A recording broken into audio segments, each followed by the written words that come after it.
श्री स्वामी समर्थ. जय महाराष्ट्र मंडळी, भावांनो आणि भगिनींनो. उद्याची संकष्ट चतुर्थी ही वर्षातील अत्यंत शुभ आणि पुण्यदायी तिथी मानली जाते. या दिवशी केलेल्या मनापासूनची पूजा आणि प्रार्थना श्री गणेशापर्यंत लवकर पोचते अशी भक्तांची श्रद्धा आहे. पण अनेक जण नकळत काही अशा चुका करतात ज्यामुळे व्रताचे पूर्ण फळ मिळत नाही आणि त्यांना पाहिजे ते भेटतही नाही. तर आजच्या या व्हिडिओमध्ये मी तुम्हाला संकष्टी चतुर्थीला 21 तांदळाचा अतिशय सोपा आणि श्रद्धेने करता येणारा उपाय सांगणार आहे. नक्की तुम्ही ते जाणून घ्या. त्यामुळे हा शेवटपर्यंत व्हिडिओ नक्की पहा. कदाचित ही माहिती तुमच्या कुटुंबासाठी खूप उपयोगी ठरेल. चला तर मग श्री गणेशाचं स्मरण करून आजच्या व्हिडिओला सुरुवात करूया. गणपती बाप्पा मोरया. गणेश चतुर्थी दिवशी 21 तांदळाचा उपाय. तुमच्या आयुष्यात वारंवार अडथळे येत आहेत का? कितीही मेहनत केली तरी यश हाताशी येत नाहीये का? आजचा हा उपाय तुमच्यासाठी खूप महत्त्वाचा ठरू शकतो. नोकरी, व्यवसाय, आर्थिक समस्या, घरातील तणाव किंवा एखादी मनापासूनची इच्छा अनेक दिवसांपासून पूर्ण होत नसेल तर हा सोपा व श्रद्धेने करायचा उपाय एकदा नक्की करून पहा. उद्याची संकष्टी चतुर्थी अत्यंत शुभ मानली जाते. या दिवशी फक्त 21 तांदळाचे दाणे वापरून केलेला हा छोटासा उपाय श्री गणेशाची कृपा मिळवण्यासाठी आणि जीवनातील विघ्न दूर करण्यासाठी अनेक जण श्रद्धेने करतात.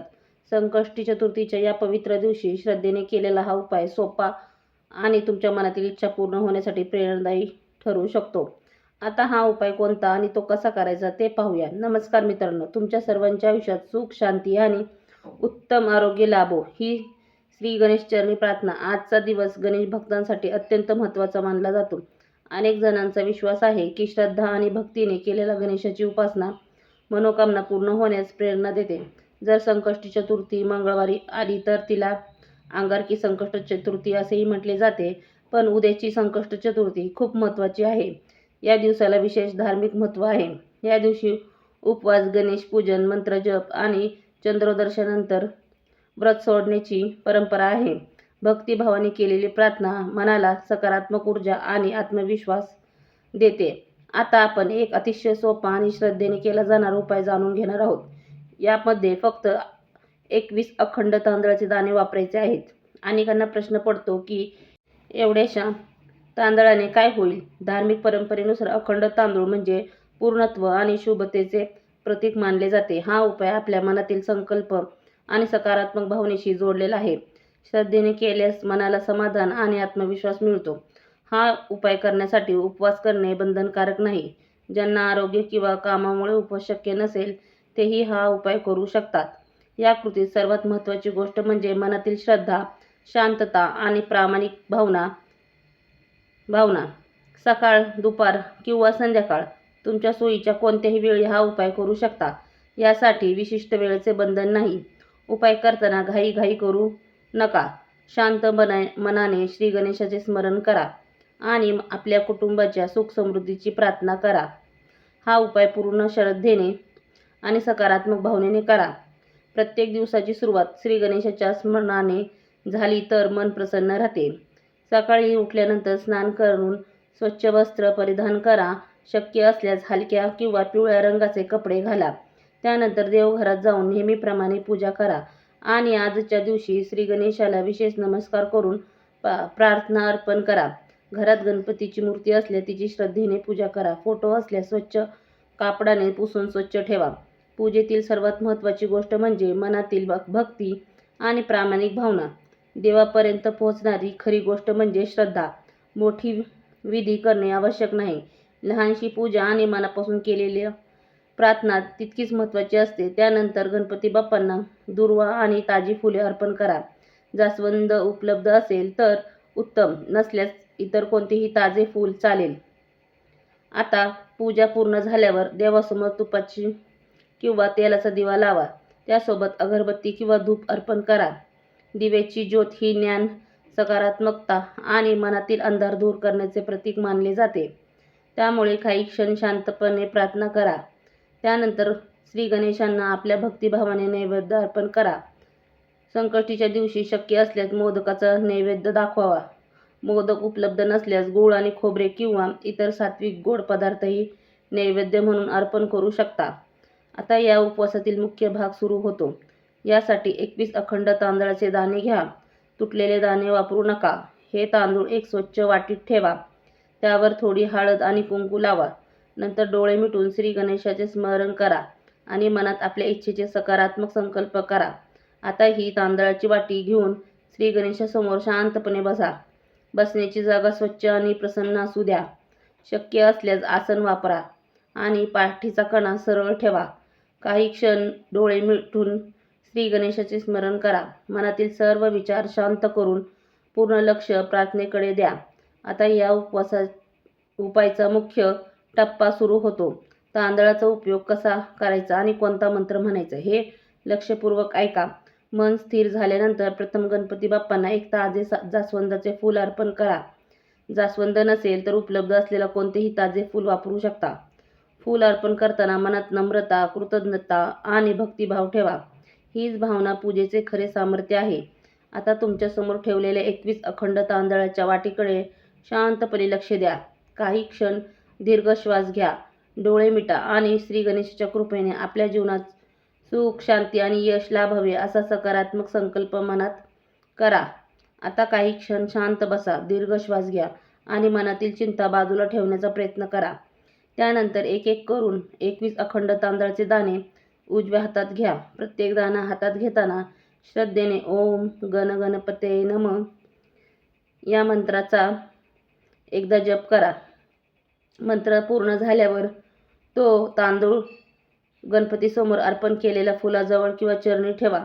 याच पद्धतीने प्रत्येक दाण्यासोबत मंत्र म्हणत सर्व 21 तांदळाचे दाणे अर्पण करा. ही कृती घाई न करता शांत मनाने आणि पूर्ण भक्तिभावाने करा. 21 हा अंक अनेक धार्मिक परंपरेमध्ये संकल्प, सातत्य आणि समर्पणाचे प्रतीक मानले जाते. प्रत्येक तांदूळ अर्पण करताना आपल्या मनातील संकल्पना स्पष्टपणे आठवा. तुम्हाला नेमके काय साध्य करायचे आहे यावर लक्ष केंद्रित करा. सर्व 21 तांदूळ अर्पण झाल्यानंतर काही क्षण शांतपणे गणपतीसमोर बसा आणि दोन्ही हात जोडून प्रार्थना करा. श्री गणेशाशी मनोमोकळेपणाने संवाद साधा. आपल्या अडचणी, इच्छा आणि मनातील भावना प्रामाणिकपणे व्यक्त करा. कोणतीही गोष्ट लपवू नका. श्रद्धा आणि सातत्यभावाने केलेली प्रार्थना मनाला समाधान देते. यावेळी मनात सकारात्मक विचार ठेवा आणि सर्व काही योग्य दिशेने घडेल असे विश्वास ठेवा. अशा शांत प्रार्थनेमुळे मन हलके वाटते, चिंता कमी होते आणि आत्मविश्वास वाढण्यास मदत होते. आता उपायाचा पुढील टप्पा म्हणजेच मंत्रजप हा भाग एकाग्रता आणि भक्तिभाव वाढवण्यासाठी महत्त्वाचा मानला जातो. मंत्र म्हणताना शब्दांचा स्पष्ट उच्चार करा. घाई करू नका आणि पूर्ण लक्ष श्री गणेशाच्या स्मरणात ठेवा. या टप्प्यापर्यंत तुम्ही श्रद्धेने पूजा आणि तांदळाचे अर्पण पूर्ण केले आहे. आता काही क्षण शांतपणे श्री गणेशाचे ध्यान करा. मन स्थिर झाल्यावर पुढील प्रार्थना किंवा स्तोत्र अधिक एकाग्रतेने म्हणता येते. शक्य असल्यास गणपती अथर्वशीर्ष एकदा संपूर्ण पठण करा. पाठ नसेल तर पुस्तक किंवा मोबाईलवरून वाचूनही म्हणू शकता. पठण करताना शब्दांपेक्षा तुमची भक्तिभाव आणि एकाग्रता अधिक महत्त्वाची असते. शांतपणे मंत्र आणि स्तोत्र म्हणत राहिल्यास मनातील अस्थिरता कमी होते आणि सकारात्मक विचारांना चालना मिळते. अथर्व शीर्षनंतर काही वेळ ओम गण गणपतये नमः या मंत्राचा श्रद्धेने जप करा. मंत्र जप करताना डोळे मिटा.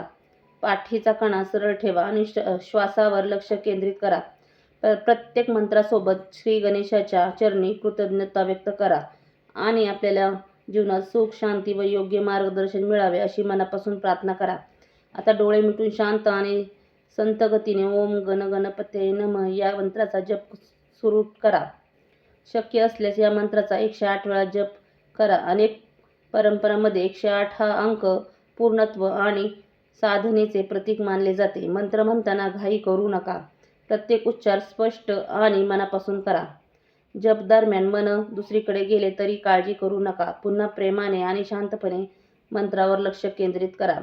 नियमित आणि एकाग्र जपामुळे मन अधिक स्थिर, शांत आणि सकारात्मक होण्यास मदत होते. जप पूर्ण झाल्यानंतर पुन्हा एकदा श्री गणेशासमोर हात जोडून कृतज्ञता व्यक्त करा. यावेळी मनात अशी सकारात्मक भावना ठेवा की हे गणराया, तुझ्या कृपेने माझ्या जीवनात योग्य ते मंगल घडत आहे. शेवटी सर्वांच्या सुख आरोग्य, यश आणि कल्याणासाठी मनापासून प्रार्थना करा आणि श्री गणेशाचे स्मरण करत पूजा पूर्ण करा. पूजा पूर्ण झाल्यानंतर श्री गणेशाचे मनापासून आभार माना. कृतज्ञतेचे भावना मनाला समाधान आणि सकारात्मकता देते. तुम्ही अर्पण केलेले 21 तांदूळ आणि फूल त्या दिवशी गणपतीसमोरच तसेच ठेवून द्या. वारंवार त्यांना स्पर्श करू नका. या काळात ती पूजा तुमच्या श्रद्धेने आणि प्रार्थनेचे प्रतीक म्हणून देवासमोर राहू द्या. दुसऱ्या दिवशी सकाळी स्नान करून स्वच्छ मनाने पुन्हा देवघरात जाऊन श्री गणेशाचे दर्शन घ्या. त्यानंतर गणपतीला नमस्कार करून काल अर्पण केलेले तांदूळ आणि फूल श्रद्धेने उचला. हे तांदूळ घरातील तिजोरी, धान्याचा डबा किंवा पूजास्थानी स्वच्छ ठिकाणी ठेवू शकता. ही धार्मिक परंपरेतील एक प्रथा आहे. फूल नैसर्गिक पद्धतीने वाहत्या पाण्यात विसर्जित करा किंवा एखाद्या झाडाच्या मुळाशी आदराने ठेवा. शेवटी पुन्हा एकदा श्री गणेशाचे स्मरण करून सर्वांचे सुख, आरोग्य आणि समृद्धीसाठी प्रार्थना करा. दुसऱ्या दिवशी अर्पण केलेले तांदूळ आदराने उचला. कोणतीही घाई न करता शांत मनाने ही कृती करा. त्यानंतर एक स्वच्छ पांढरा कागद घ्या आणि त्या कागदात ते 21 तांदूळ हलक्या हाताने गुंडाळून छोटी पुडी तयार करा. पुडी बांधताना मनात सकारात्मक भावना ठेवा की श्री गणेशाच्या कृपेने माझे कार्य योग्य दिशेने पूर्ण होत आहे. ही पुडी तुम्ही पर्समध्ये, तिजोरीत किंवा रोज नजरेस पडेल अशा स्वच्छ आणि सुरक्षित ठिकाणी ठेवू शकता. ही पुडी श्रद्धा, संकल्प आणि प्रार्थनेची आठवण म्हणून जपून ठेवा. तुमचा उद्देश पूर्ण झाल्यानंतर ती पुडी वाहत्या पाण्यात विसर्जित करा किंवा एखाद्या झाडाच्या मुळाशी आदराने ठेवा. विसर्जन करण्यापूर्वी श्री गणेशाचे मनापासून आभार माना आणि मिळालेल्या कृपेबद्दल कृतज्ञता व्यक्त करा. लक्षात ठेवा, कोणत्याही धार्मिक कृतीचे खरे सामर्थ्य श्रद्धा, सातत्य आणि सकारात्मक विचारांमध्ये असते. हा उपाय श्रद्धेने केल्याने मनाला शांतता आणि आत्मविश्वास मिळू शकतो. व्हिडिओ उपयुक्त वाटला असेल तर लाईक करा, आपल्या मित्रपरिवारांसोबत शेअर करा आणि कमेंट बॉक्समध्ये गणपती बाप्पा मोरया नक्की लिहा. अशाच धार्मिक, प्रेरणादायी आणि महत्त्वपूर्ण माहिती देणारे व्हिडिओसाठी आमच्या चॅनलला फॉलो आणि सबस्क्राईब करायला विसरू नका. श्री गणेशाची कृपा सर्वांवर राहो. गणपती बाप्पा मोरया.